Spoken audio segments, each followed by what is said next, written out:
अगर मैं तुमसे पूछूं कि टाइम ज़्यादा इम्पोर्टेंट है या पैसे ज़्यादा इम्पोर्टेंट है तो तुम क्या जवाब देना चाहोगे।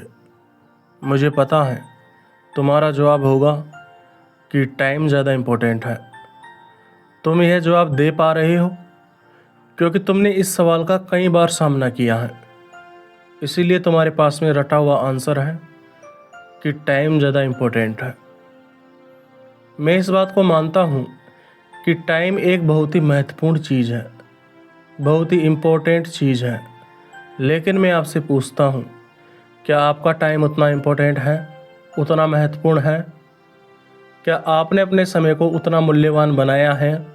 आपके टाइम की वैल्यू कितनी है? आपका समय मूल्यवान तभी बनता है जब आप उसे मूल्यवान बनाते हैं।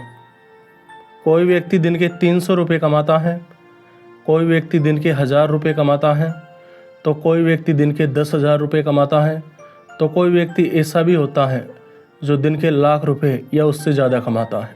सब व्यक्तियों के टाइम की वैल्यू अलग अलग होती है क्योंकि सभी व्यक्ति अपने समय का प्रयोग एक जैसे नहीं करते हैं। कोई अपने टाइम को केवल फालतू गुजार देता है, तो कोई अपने समय को मूल्यवान बनाने के प्रयास में लगा रहता है। चैन की नींद सो लेने से, सारे दिन टाइम पास कर लेने से तुम्हारे टाइम की वैल्यू नहीं बढ़ेगी। टाइम की वैल्यू बढ़ाने के लिए एक एक सेकंड की कीमत को समझना होता है और एक एक सेकंड को सही कार्य में लगाना होता है। टाइम सबको मुफ्त में मिल जाता है, इसीलिए हम इसकी वैल्यू नहीं करते हैं।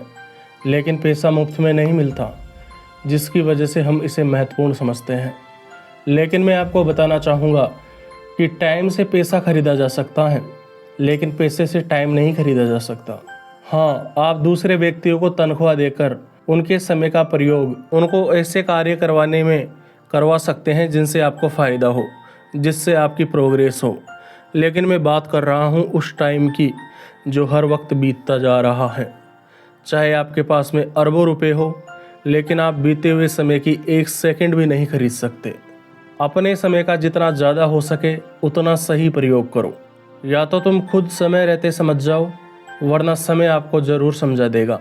लेकिन फ़र्क इतना है कि यदि तुम समय रहते खुद समझ गए तो यह तुम्हारे लिए बहुत अच्छा होगा, और यदि तुम समय रहते नहीं समझे तो जब तुम्हें समय समझाएगा तब तुम्हें बहुत दुख होगा। समझना तो होगा। अब यह चुनाव तुम्हारे ऊपर है कि तुम खुद समझकर अपनी ज़िंदगी को बेहतर बनाना चाहते हो या फिर समय के हाथ के चाटे खाकर खुद को बर्बाद करना चाहते हो।